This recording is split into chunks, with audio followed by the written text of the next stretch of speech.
everyone, and welcome to the 41st Miami Film Festival. My name is Lauren Cohen. I'm the Director of Programming, and I am so excited to welcome you to this very special variety event honoring Tom Hiddleston.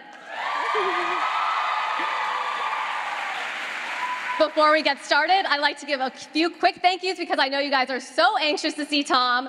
I would like to give a big thank you to Miami-Dade College for making all of this happen. I'd like to thank Disney, and of course, I'd like to thank Variety, who makes magic happen every time we partner with them. I can't believe this is happening tonight. I can't believe we have Tom Hiddleston here. Yeah, let's hear it for Tom.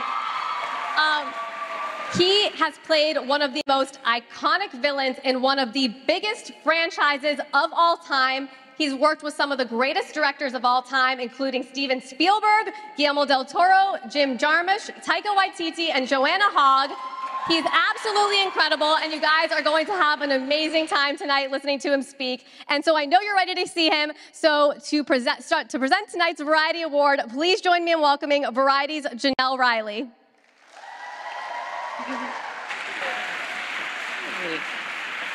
Hey, everyone. Oh, boy, this is a big room. So as the lovely woman just told you, my name is Janelle Riley. I'm an editor at Variety, and I'm so thrilled to be here tonight. I love Miami, I love this film festival, and I love Cubano sandwiches, so I am having the best time. Also, your shrimp is really good. I don't know what you do, but it's really fantastic. At the risk of sounding unprofessional as a serious journalist, I am also the biggest fan of tonight's guest. I was familiar with his work prior to 2011, but then just in the space of a few months, he portrayed F. Scott Fitzgerald, starred in a film written by Terrence Davies, worked with Steven Spielberg, and of course, made his first appearance as the God of Mischief Loki in Thor. That alone would be impressive enough, but did I mention that was all within 1 year? And he has continued to deliver unique, daring performances on television, movie screens, and the stage, able to slip into any character, any genre, any medium. Along the way, he has received a Golden Globe Award, a Laurence Olivier Award, and nominations from BAFTA, SAG, Tony, and Emmy Awards. Today he adds to that, Variety's Virtuoso Award. Let's take a brief look at the career of Tom Hiddleston.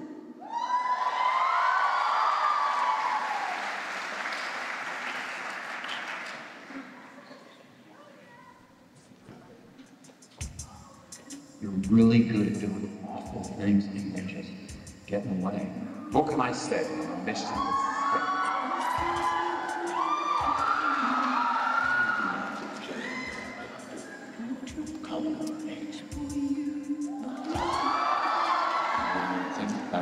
Going right over it for 11 months.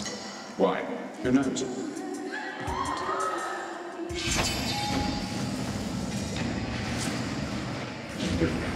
Surprise!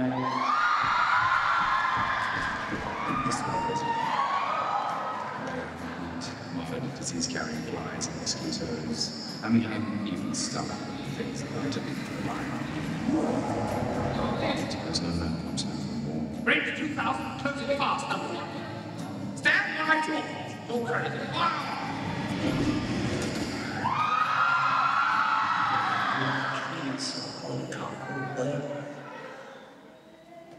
Yeah, won't you? It's never too late to begin again. They say. It's when the ghost lost. Down the source of life. Closest. 50 yards west of her. And I have several ghosts, 3 years to go through. Was it going to be you this time?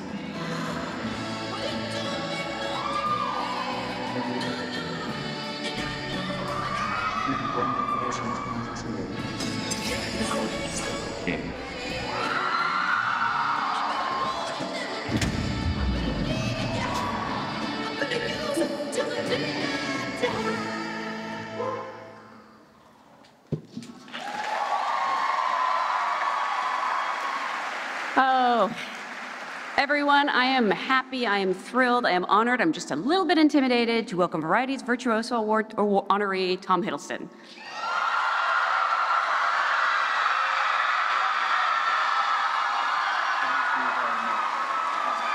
Oh, look at that. Stage it.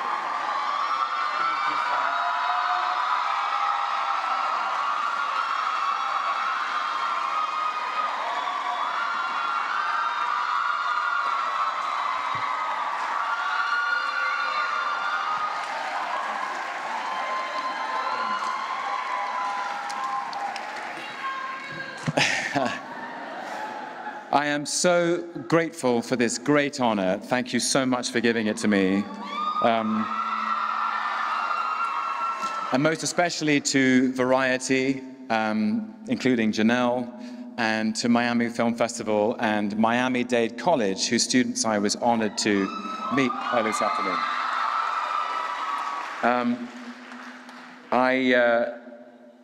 Virtuoso.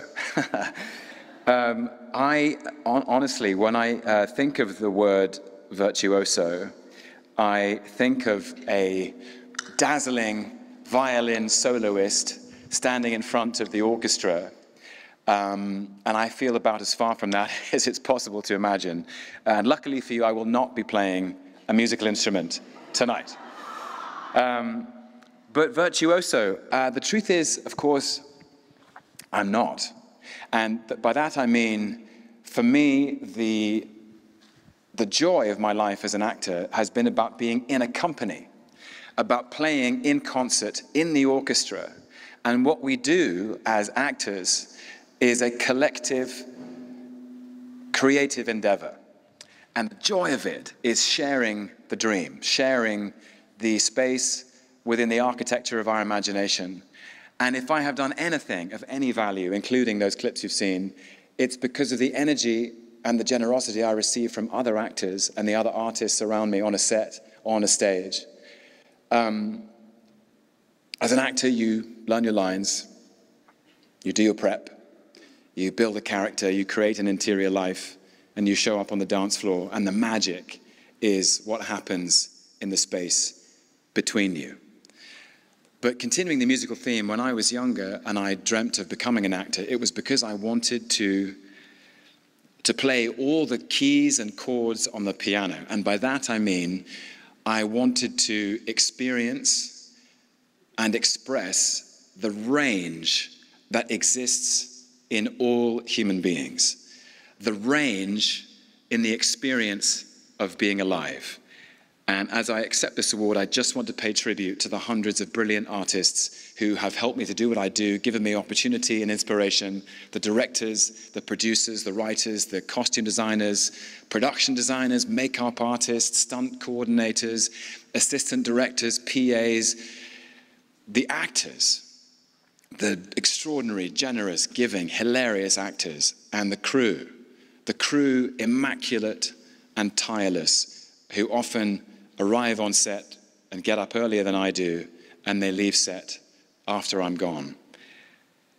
Thank you for giving me a few solos to play. I hope that there are a few more to come.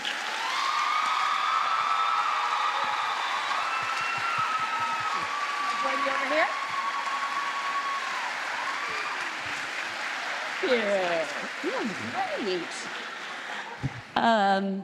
Thank you, Janelle. Of course. I made that myself. Did you? Yeah, yeah. I didn't know you were a glassblower. Yeah, my home kiln. Okay. I just, yeah, whip that out. It's a beautiful thing. The Variety Virtuoso Award. Lovely to see you all. Thank you for being here tonight. May I leave it there? I hate to expose you as a liar right off the bat. You said you would not be playing a musical instrument. Can I embarrass you? He came backstage. There was a piano backstage. You just sat down and basically played a concert, unprompted. No. Is there anything you're bad at? The piano. And so many things. How long have you got? Maths, physics, golf. Not sure I believe it. I mean, it was almost a joke. I saw that piano and I said, Tom's probably going to play that. And then you walked in, you sat right down and and it wasn't just for me, it would be chopsticks, but you were playing a real piece of music. I played a real piece of music. Yes, it was, truthfully, I find, maybe it goes, from my time in the theater, often, I have found that in the green room backstage, there's always an upright piano. And sometimes I find it very soothing to just go and have a little play. And I really do play very badly. Nobody should ask me to play ever. I just play for myself. And so I'm sorry to have subjected you to that. Yes, yes, it was so terrible. But again, thank you so much for being here, and welcome to Miami. Thank you very much. I want to jump right in, because I know it's the most important question. Do you still know all the words to Will Smith's Miami rap? Steel Trap. Really? I think so. I mean, I haven't done it for a while. Because you did this like 10 years ago, and it was amazing. Yes. Yes. You want me to prompt you? What, you want me to start? I mean, we're here. Miami? Hang on.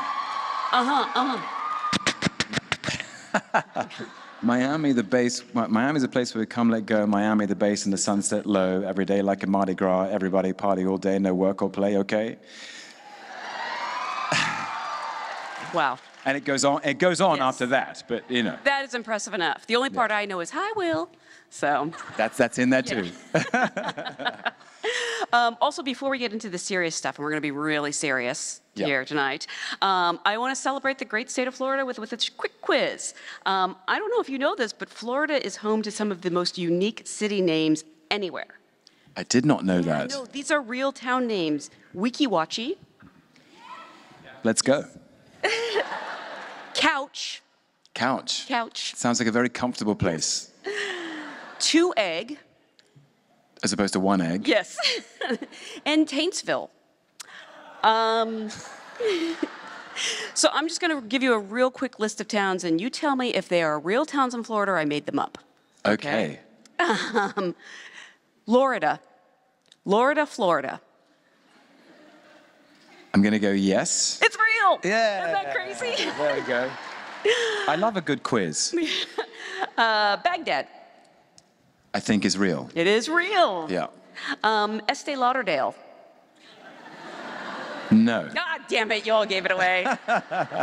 Fort Lauderdale is real, right? Yeah. Howie in the Hills. Say again? Howie in the Hills. Yes? Yes! Wow. Sonova Beach. Sonova Beach. Mm-hmm. I'm going to say maybe not. Dang it, you guys are helping him out. Spuds. Oh, you've got me. Spuds. I'm from Spuds, Florida. So I was just trying it out. Yes? Yes. Come on. Okay, we have yet to stub you. Anybody here from Spuds, Florida? Yeah, that'd be amazing. No, but there's a lot of love for Spuds. I can hear that. Mustard. No. No, but there is a Mayo. There is a Mayo. There is a Mayo, I believe Florida. it. I believe it. Yeehaw Junction. Don't help. I think the entire football team of Yeehaw Junction are here tonight. He's doing well enough without your help. You're about to score a perfect 9 out of 9. Zendaya. No. Okay, 9 out of 9. He's good at everything. I knew it. Amazing. Wow. Still, Spuds, Florida, eh? Spuds, Florida. Yeah. Those were just the ones that I could say in public, too. So since we're here tonight to talk about hey, that's you. We're here tonight to talk about your career, but it actually leads me to wonder, since we're reflecting on, your whole journey here, was there ever any other line of work you considered before becoming an actor? Is there like an alternate universe out there where you're a veterinarian or, a history teacher? I don't think I ever got far enough down the road of having any conviction about it. I honestly don't know what I would have done. There was no backup plan. What's that? There's no backup no backup plan, yeah. On another timeline, I'm doing something else. I don't know. I think, truthfully, I think I probably always wanted to do this. And I think I kept it very quiet. Very quiet. Like I didn't tell anyone. Didn't tell my parents. I didn't tell my sisters. I didn't tell my friends. They may have had an idea, but of course I loved all of it. I loved movies, I loved the theatre, I loved being in plays, such as they were at school. And I think I quietly was thinking, I'm going to do this, but I just need to make sure that I believe that I can. And that took me a while. Yeah. Yeah. So you were doing school plays? Like, what were some of the early plays you did? What were some of the early school plays? I did Arcadia by Tom Stoppard. What high school is doing Arcadia? I was, in fairness, I was 17. I was about to leave, so I was a bit more senior. My first school play was a Gilbert and Sullivan Rudigore. Do you know Rudigore? I'm going to lie and say yes. Okay.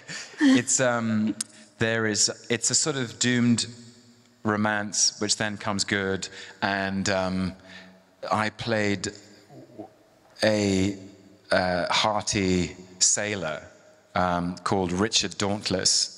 And in the score and in the piece, Richard Dauntless has to perform a hornpipe dance, which is a sort of genre of nautical dancing, I suppose, which I gamely performed at the age of 12. And there is a VHS of it somewhere. And I had as a companion for my hornpipe a pantomime cow. Wow. Played by two very good friends. So that was the first school play. It's hilarious to think of even now. What else did I do at school? I'm literally expecting you to say Arsenic and Old Lace and Neil Simon, because that's all we do in America in high school. Yeah, but yeah. like Arcadia, are you kidding me? Arcadia, yeah. It was a big swing, actually. Yeah. It's a big swing to do that. And I'm trying to think what else we did. We did Timon of Athens, a Shakespeare play. Who's doing Timon of Athens in high school? Yeah, this sort of one of the most challenging Shakespeare plays out there. And I played Timon's kind of right-hand man, Flavius. I remember I had a very grey wig and a grey beard. It was fun. But that was the first time I ever really played a character and tried to look as far away from myself as I could. Yeah. So when did you sort of come out to your family as an actor? It was kind of when I left school. At the time of leaving school, I'd done my A-levels in the UK. I was 18 years old, and I had a place at university. And I went and spent that summer between school and university at the Edinburgh Fringe Festival. Just if you've never been, and you love the theatre, and you love comedy, you love all kinds of performance, go to the city of Edinburgh in Scotland in August, and you will see, I mean, there must be tens of thousands of plays and improvised shows and reviews. It's just teeming with the most creative energy. And we did a production of the First World War drama, Journey's End, at the Edinburgh Fringe. We just staged it ourselves and rehearsed in July, took it up to the city, and it was the longest I'd ever been in a play. School plays were like 4 performances, Wednesday, Thursday, Friday, Saturday, done. And at the Fringe, I suddenly did 25 performances and got the sense of how a play in the repetition of performance can just get iteratively more deep and more profound. And it was the first time that people very kindly, teachers and friends, said that, you could probably do this if you want to. And that was when I kind of thought, wow, I think maybe I can. And then I went to university, and in my second term, I was actually, I was in a student production, and I was spotted by an agent. I had no idea about the industry and film industry or show business or anything. And I was very lucky. And she said to me, you can do this if you want to. But you've worked so hard to get to university, you should probably finish that. Which was really generous. No, it's very... Especially for an agent. Yeah. And then I did bits and I auditioned for things, started kind of on the young professional audition circuit in the holidays, and learned so much so quickly. I just was thrown in at the deep end. So yeah, I was about 19 or 20 when that happened. Wow. Yeah. Now, I mean, the arts sort of run in your family. Your mother was involved in the arts, and I think one of your sisters is an actress. Yes, my mother she trained as a stage manager. The most important person in theater, by the way. The most important person in any theater.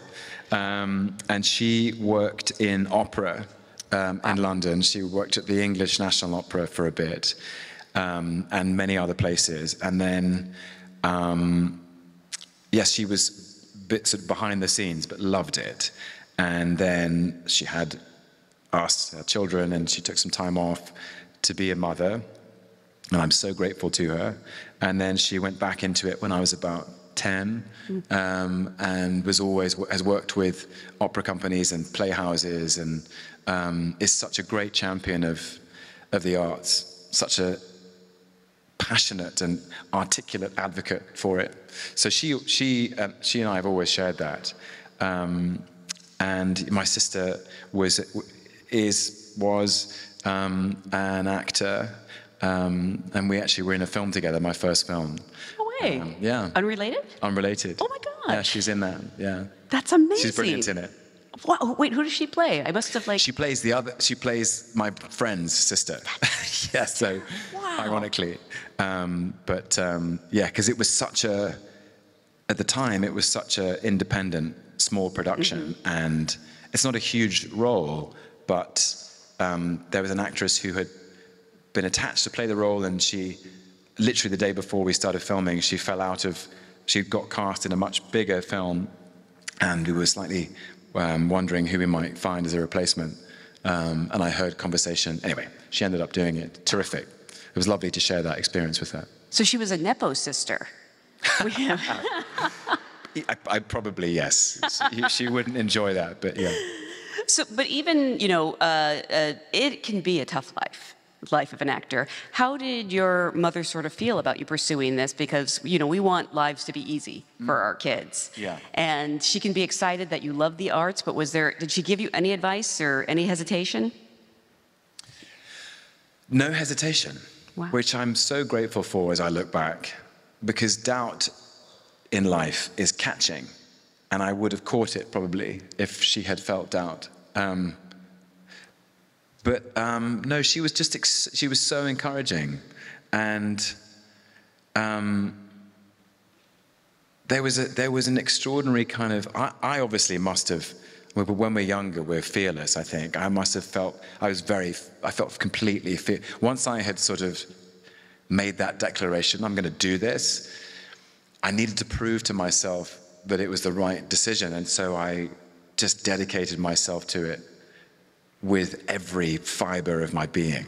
It was all I thought about, it was all I did.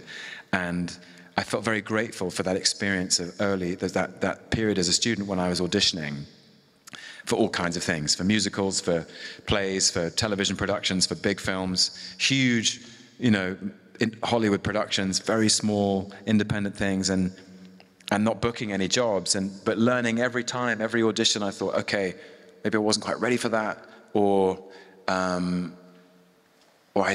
they want to get to know me, or they want to know the character, just the sort of terrain of auditioning. And then when I finally went to drama school, I thought, okay, I know exactly what I'm doing here. I'm not going to waste a second.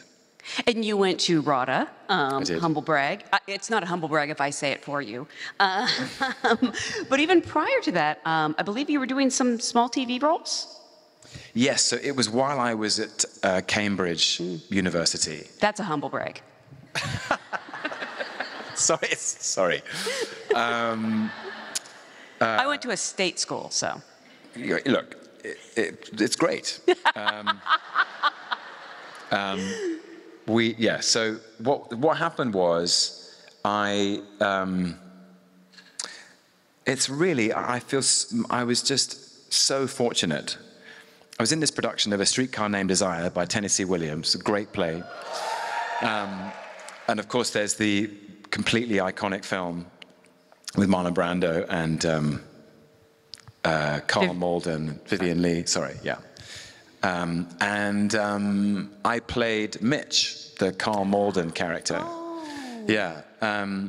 And an agent called Lorraine Hamilton and a casting director called Gilly Poole came to see it, and they wrote to the actress playing Blanche, who's brilliant, who was leaving. She was in her last year.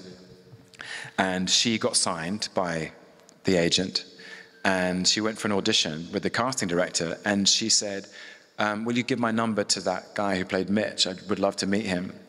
And I went down, got the train to London. I didn't really know. I thought I was going for a job interview, so I wore a jacket and a tie. It's so embarrassing.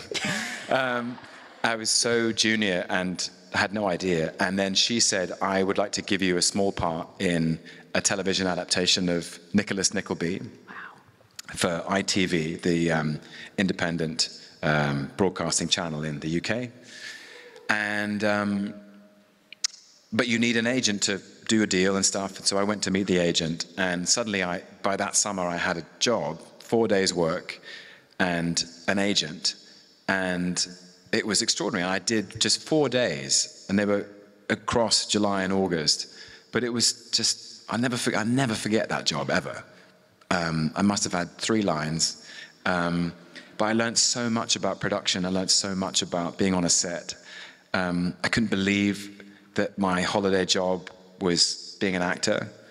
And then the agent said, why don't we keep doing this, and I'll look for jobs for you in your holidays from university, and then you can go back and do academic work in term time. I was like, great.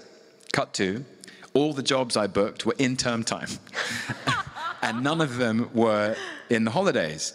And I remember there were 2 of them I had to go and meet the dean of the college and say, look, can I take 5 weeks off from the term? To which he replied, but Tom, the terms are only 8 weeks long. I said, yeah, but what if I stayed an extra 5 weeks after the term is over and wrote all the essays and did all the lectures that I missed? And he said, well, it's highly irregular, but you know, if you can prove a point, and I had to do that. So I actually was away from university for a large chunk of my 4th term, and then I had to stay. Everyone else left on the 1st of December, and I stayed until like just before Christmas. But it was kind of romantic, actually, just you know, studying on my own and going to the movies, and I had a little routine going. But it was really unusual. I was aware, and people were like, where have you been? Where are you going? Like, you were here last week, and then we didn't see you for 2 weeks. And I was sort of I was like, well, yeah, I had to go to London and do this thing. And I didn't want to kind of be, I didn't want everyone to know about it. It's quite strange to think about it now. Yeah. Really? So it was like a secret life you were keeping hidden? Yeah, but also the idea of what people thought it wasn't going to match what it actually was. You know? Yep. Oh, yes. This thing of like, wow, you're an actor. You're in the movies. I was like, well, I've got like 4 lines, and you'll blink and you'll miss me. So don't hold your breath, you know. Like, but who have you met that's famous? I'm like, precisely no one. And what's it like? And well, you get up at 4 in the morning, and you get into costume, and then you wait for about 5 hours, and then you walk on and do 2 minutes of acting, and then you wait for 5 hours again, you know. Yeah. But I was learning. I was so grateful. I was so happy to be there, to watch actors work and to watch a set. I was such a fan of film, and I loved being behind the curtain and seeing how it all came together, watching cinematographers put a shot together, and the sparks with the lights and sound recording and shooting schedules, because everything's of course out of sequence all the time, which people know more now, but they didn't then. Anyway, I'm digressing. Oh, no. It's just funny because you're talking to someone, I believe you know this, that has been cut out of every movie they've ever done. So I've learned not to tell anyone, and especially don't invite people to a big premiere thinking you're still in the movie.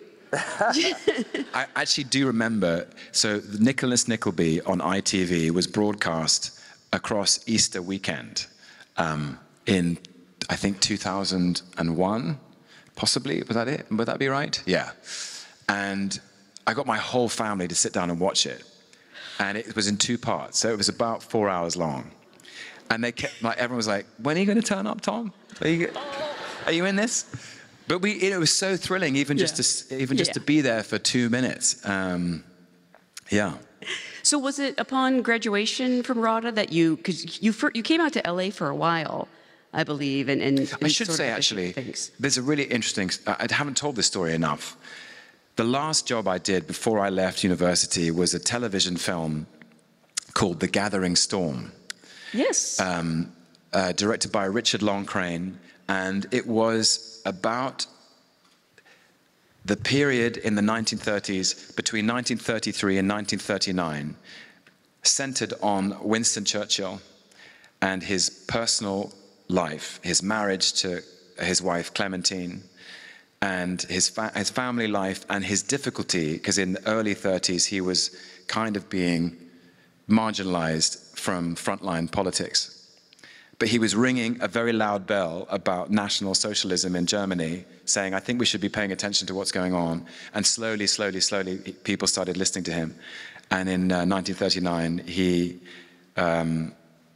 was made First Lord of the Admiralty. It's a beautiful film. And at the center of it is the most extraordinary performance by Albert Finney, if you've never seen it, who won an Emmy for the role, playing Churchill, and Vanessa Redgrave playing Clementine, these 2 great legends. And I was playing their son, Randolph. Winston Churchill and his wife, Clementine, had 4 children, 3 daughters and a son. And as imagined by the filmmakers, which I think is true, Winston and Randolph had quite a tempestuous relationship. I mean, I can't imagine what it's like to be the son of Winston Churchill. That's a hard act to follow. And he had a really fascinating life, actually, Randolph Churchill. But I had these big scenes with both of them, and I was so nervous because I revered them. I'd revered Albert Finney. Aaron Brockovich had come out like 2 years before that, and Vanessa Redgrave I'd seen on stage at the National Theatre in London.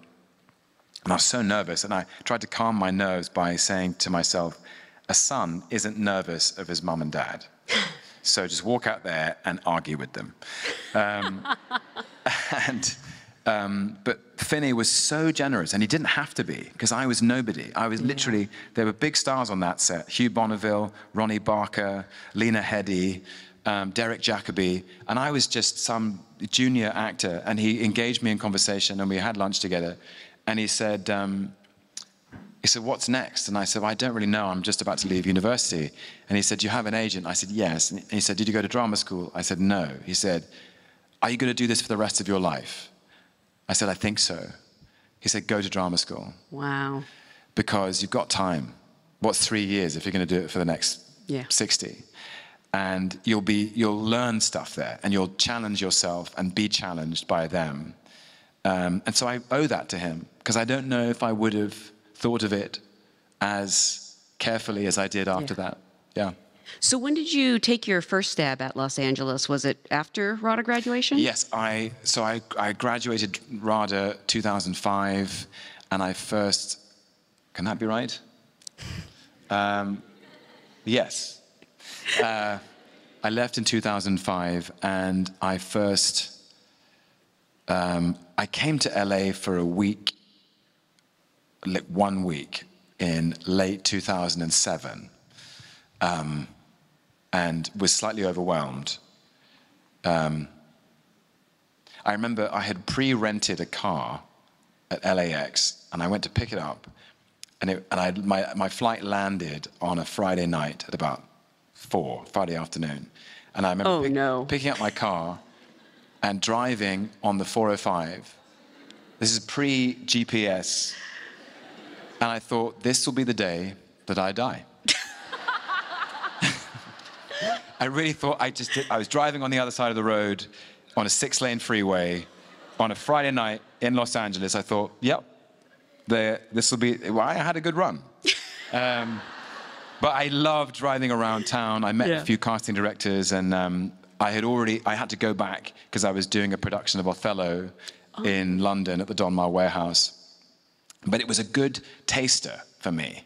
And then I did actually 2 plays after that. I did Othello and Ivanov, the Chekhov play. And then I thought I must go back and scratch the itch a bit further. And so at the beginning of 2009, very early in 2009, early January, I went back. I saved some money and I went back to Los Angeles, and that's when I auditioned. I just committed to auditioning for everything. And how long were you there for? Do you remember what you auditioned for? I think I was there for a month or a month and a half, maybe. And I can't remember if I've ever told you this story, Janelle, but I had a Toyota Camry, and I used to have like 5 or 6 different shirts according to the audition that I was going for. So if it was like a sort of West Wing style Washington drama, I had my like sharp kind of shirt, and then like there was the teacher's shirt, and then the ER doctor's shirt, and the kind of like just regular guy at the beach guy thing. But it was such an education, and I felt like I learned even more about the risk of being an actor, the requirement to be brave, to have a take, and to bring it into the room, and when no one else is, no one else is going to tell you how to do it. And so the confrontation of like, it's up to me now to deliver this and to build this and to do the work.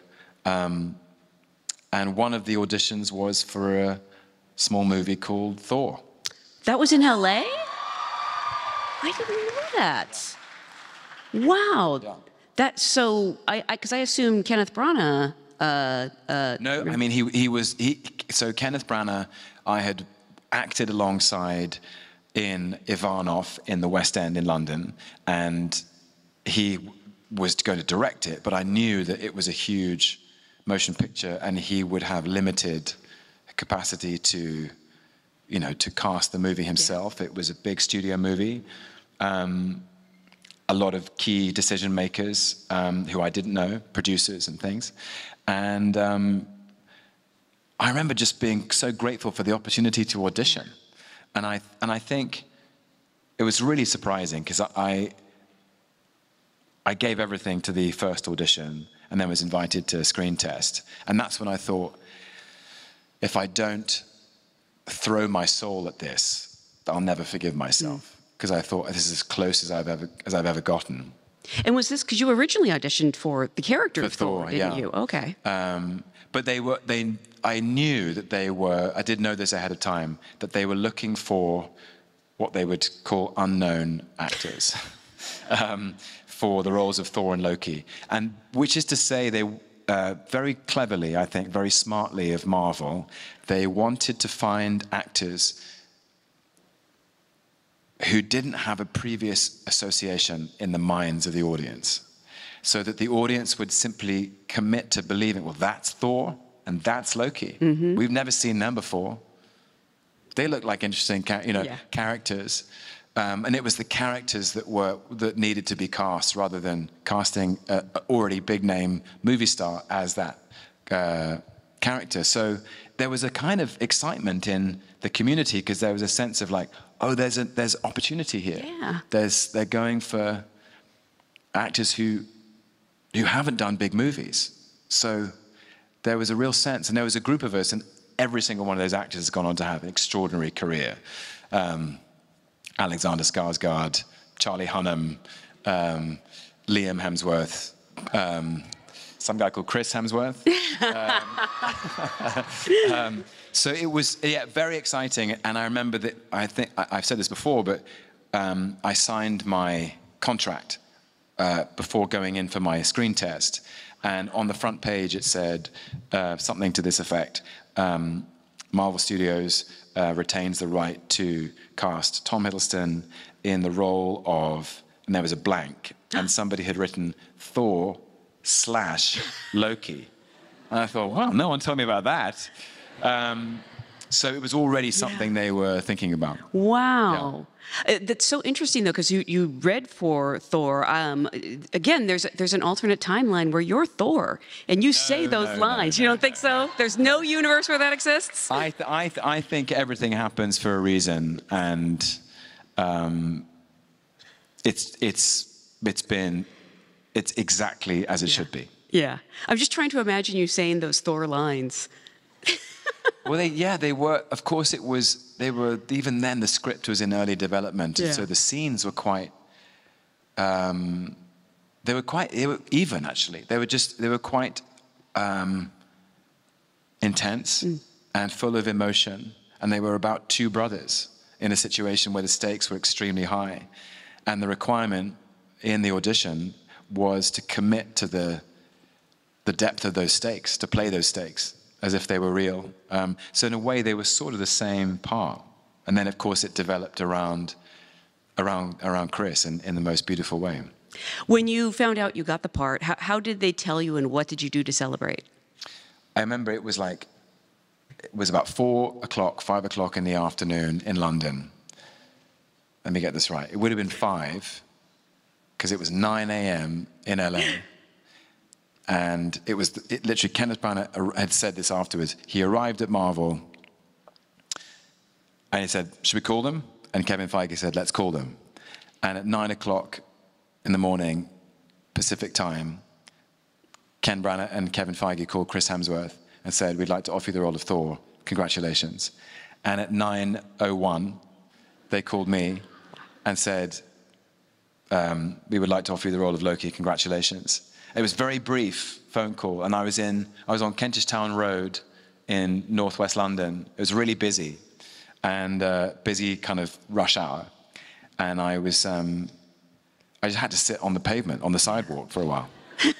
I literally sat on the sidewalk and watched it. I thought, this is a moment. Wow. Take it in. That's amazing. Yeah.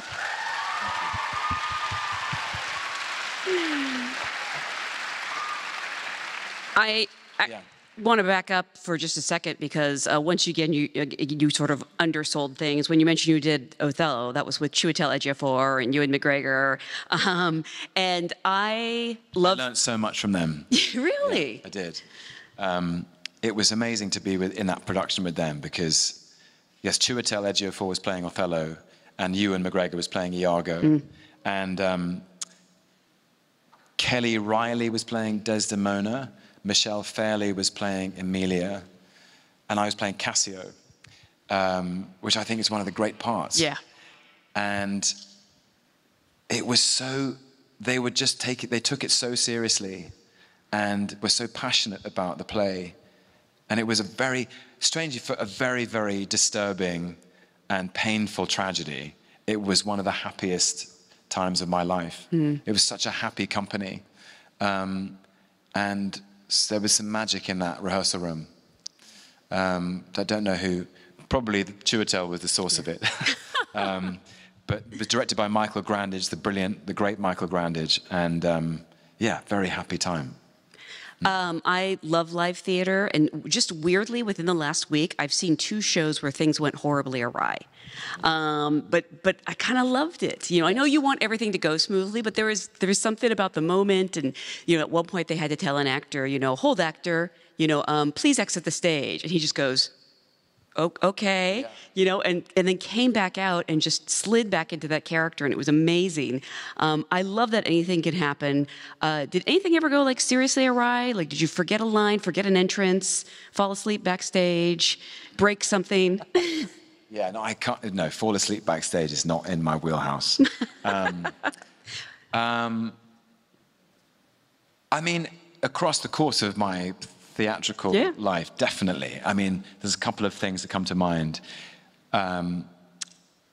Years later, I went back to the same theatre, the Donmar Warehouse in London, to play Coriolanus. Woo! And, oh, thank you. Another great Shakespeare play and a terrific role. And there was a big broadsword fight at the end of the first act. And it was between myself and Hadley Fraser, who was playing Coriolanus's enemy, Ophidius. And it's a very important piece of combat and in the dramaturgy. And we had choreographed this thing for weeks and weeks and weeks and weeks and weeks, and we were so precise because it's a very small theatre and we didn't want anyone to get hurt. And one night we clashed swords, and my sword shattered and split in half, and a blade, I could see the blade in slow motion sort of helicoptering away, and mercifully it went to the back of the stage, not into the audience. Okay. And then I dropped it, but we hadn't finished the choreography, and then so he threw his sword back, and we kind of went into sort of improvised hand-to-hand combat. Wow. You know, which must have looked chaotic and helter-skelter. And then it was funny because I remember because Damian Lewis was in the audience that night, and Kenneth Branagh, I think. And I remember Damian coming backstage afterwards and saying, "It was amazing when your swords, we were all like on the edge of our seats. Does that happen every night?" And we were like, "Actually, Damian, that was kind of a mistake." But yeah, it's fun. It is amazing that heightened presence that comes into you when something goes wrong. The other one that comes to mind is not long ago, in 2019, I was in Betrayal by Harold Pinter. And we did a run in London and a run in New York on Broadway. And there's a scene towards the end of the play where my character Robert has to have lunch with his best friend, Jerry, played by the great Charlie Cox. And Robert knows that Jerry has been having an affair with his wife, Emma, but Jerry doesn't know that Robert knows. And Robert takes out all, in my interpretation, takes out all his aggression on the food. The salad. Yeah. You stabbed that thing. Prosciutto Maloney, and which is the starter that they order. Anyway, long story short, I was being very intense with my melon, and the melon was particularly slippery on this occasion, and melon would just fly off at different angles, sometimes into the front row. And once I was just so in the scene, I stabbed the melon and it fell off the table. And instinctively, I just bent down, picked it up, plopped it in my mouth. Oh. And the whole audience gasped. And then I saw Charlie's eyes start to twinkle. And then I swallowed it, and they gasped again. And then there was a moment of silence, and it was the most beautiful, held silence. And then everybody just erupted into laughter and giggles. And that's the magic of theatre, is that if you... Tom Stoppard said to me once, and it's a great thing, he had written a brilliant adaptation of Ivanov. And he said, the magic of theatre is that if you weren't there, you missed it. Yep. Yep. And that magic of the live performance, which is it's all happening right now, here. And tomorrow, it won't be the same. And I always loved that. I always have loved that. Did you ever try to duplicate it? Like, you know, oops, I knocked my melon over. No, never did, yeah. They're always I mean, sometimes things would go wrong, like I pour too much grape juice into my wine glass, and but it's a thrill when things go wrong. I had an acting teacher who said, never be afraid of mistakes, because in life, people make mistakes all the time. You know, we're all playing scenes in our lives, and things go wrong. You drop your keys or you spill something. You know, you're on a date and you spill something down your front. You know, well, I didn't think the scene was going to go like that. And so when mistakes happen on stage, it's actually life being infused into the drama. And life is what it's about. We're trying to reflect real life on screen and on stage. So, yeah, embrace mistakes always. Since you mentioned Betrayal, for which you received a Tony Award nomination, do you remember telling me about the difference between doing Betrayal in London and then doing it in New York? What did I say?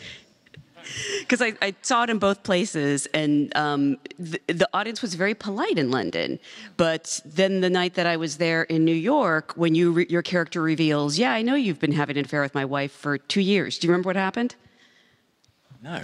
Some guy in the front row yelled out, "Holy shit!" at the top of his lungs. An enthusiastic audience member. Yes. And I was like, there's the difference right there. That sums it up. But that's so thrilling too. Yeah. It's, like, because he was experiencing it alive for the first time. Yeah. I often think about that guy.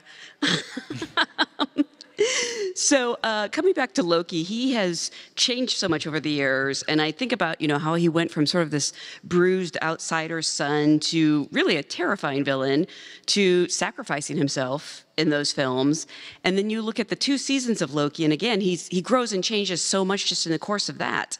Looking back, it's been 5 movies, 2 seasons of a TV show. Could you ever have predicted that journey? Never. I mean, I thought I was given the opportunity to play this character of range and depth and dimension, and he was really different from anything else I had done up until that point.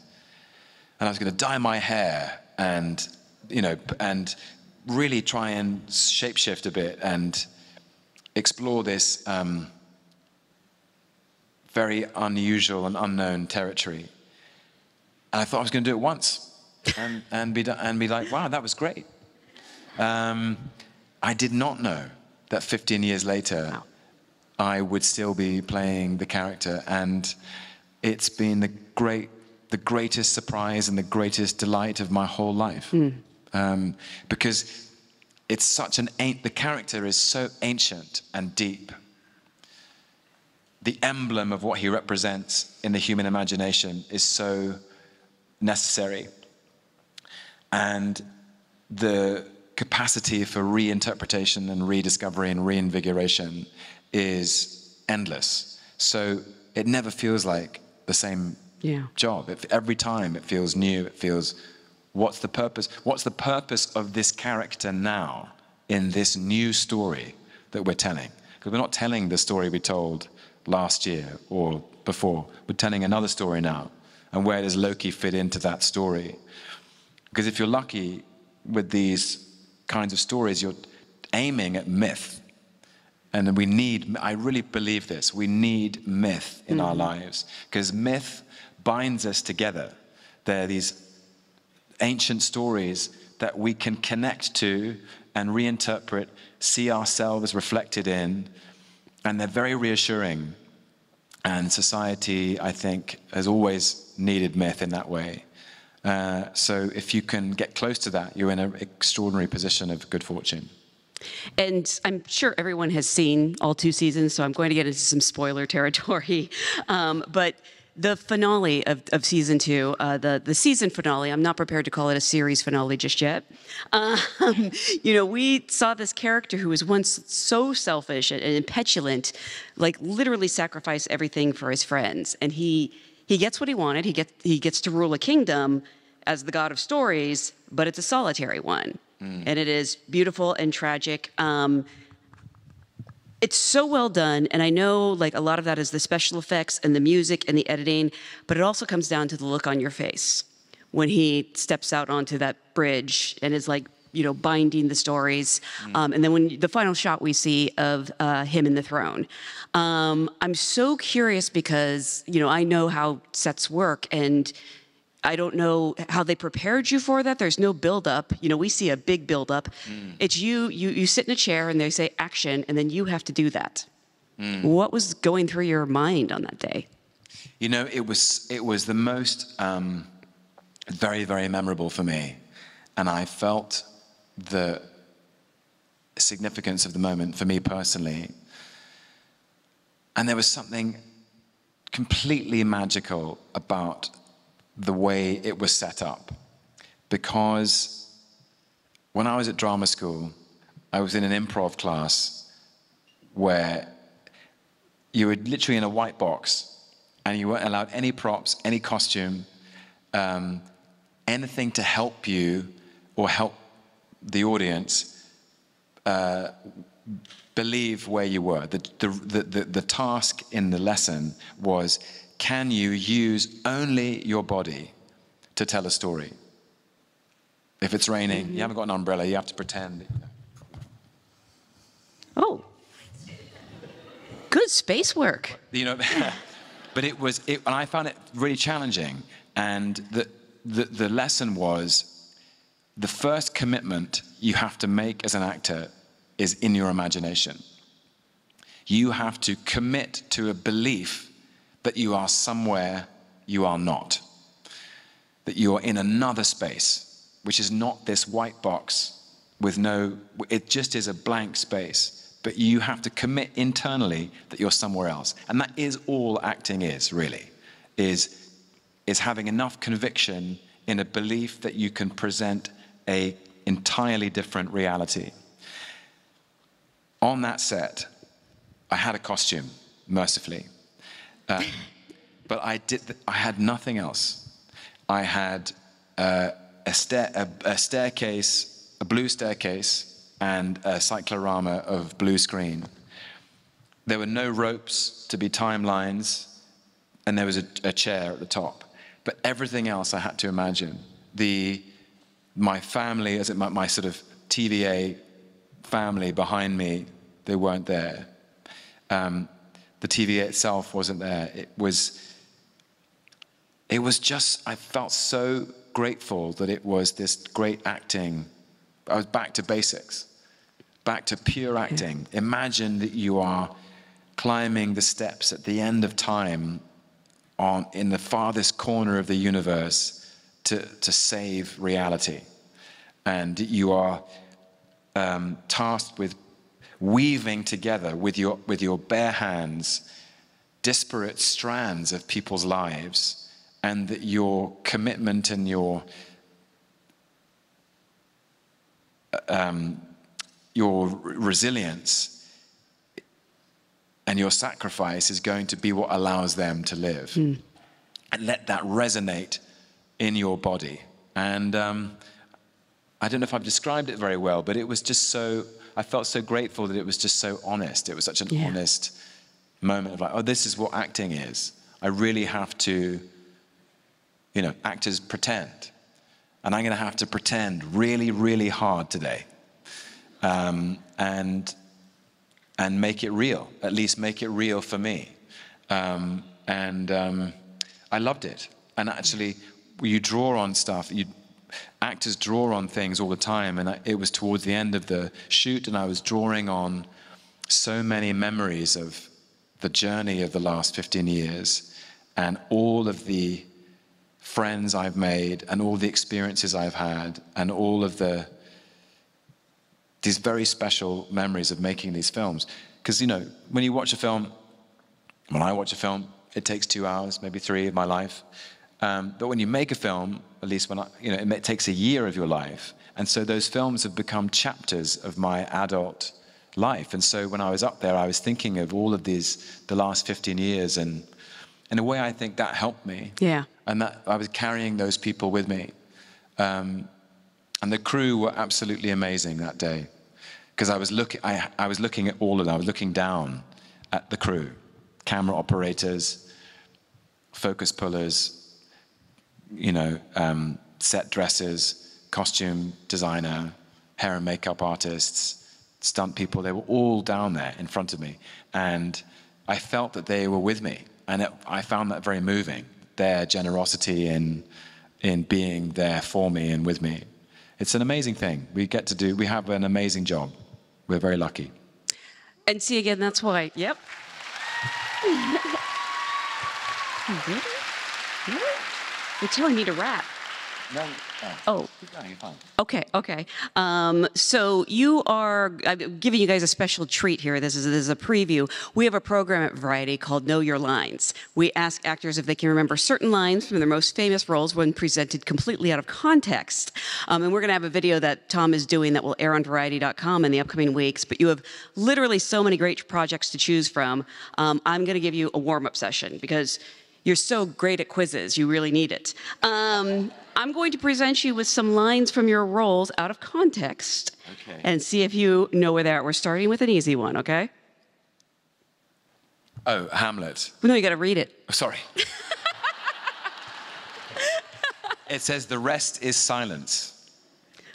It's a line from Hamlet. I couldn't go with to be or not to be. Yeah. All right. "Your savior is here."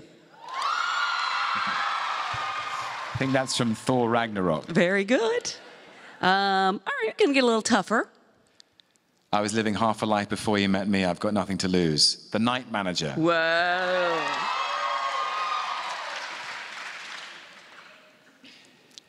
You know what I don't like is people pretending one thing and they've got something else on their mind. Hank Williams, I Saw the Light. Damn. Yeah. Thought I had you for a second. Okay, this is my personal favorite. You drank Ian. That's from Only Lovers Left Alive. Before yesterday, I was quite ignorant. Oh, I do know that. It's hard when they're out of context. I totally... The Deep Blue Sea? No, but I did have a Deep Blue Sea one that I cut. That is Robert in Betrayal. Betrayal. Yes. Probably the most recent one. Yeah. Oh my God, you got one wrong. He got something wrong. I'm so excited. Okay, this one is a little bit of a trick, so do not feel bad if you get this wrong. Merchandising, so beneath me. The Simpsons. Yes! Very good. The Good, the Bart, and the Loki, is it? Or something? No, actually, it was Welcome to the Club. It's Lisa joining a Disney princess and Bart, a.k.a. you disguised as Bart. This is actually taking longer than the actual short does, but you should just check it out on Disney+. They're actually telling me we have to wrap. Audience questions? Do I have permission to do some audience questions? I have some. Unless some. No? No, we have to. We're being clear. They're going to kick us out? Okay. Apparently, we're being kicked out. There's supposed to be some audience questions. Yeah, there was, yeah. I have them here. Okay, I guess unless anyone tells me differently, I'm so sorry because I thought I had more time and I occupied a lot of it. Two more? Two questions. Okay. I better make them good. Kelsey wants to know what fictional character would be the most exciting to meet in real life. Now, I don't know if they mean character you've played or any character. Any character from all time? Yeah. Oh, gosh. Winnie the Pooh.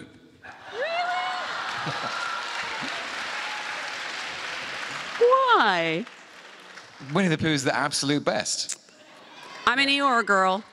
You're what? I'm an Eeyore girl. You're also great. Yes.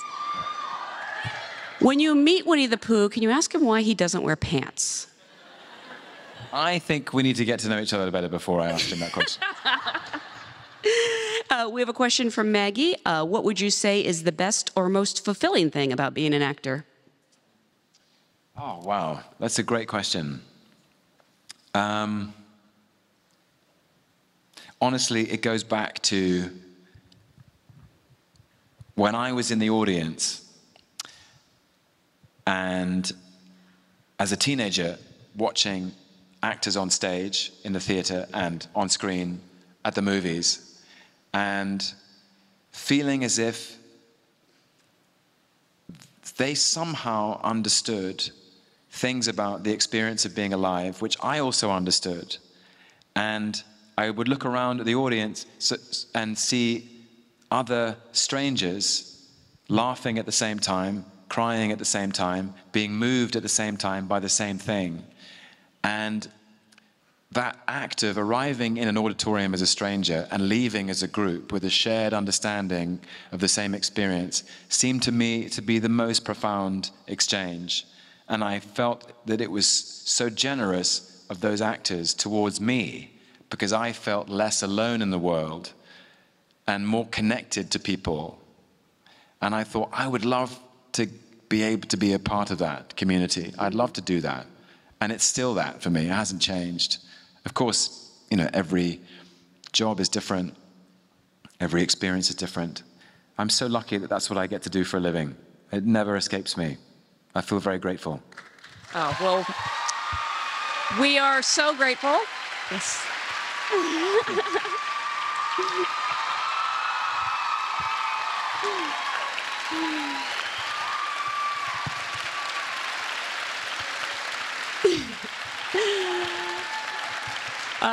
We are so grateful to share this experience with you. I want to thank you all for being a great audience. I want to thank you so much for being here. Again, congratulations on all this. Thank you, Janelle. Thank you so much, all of you. Thank you.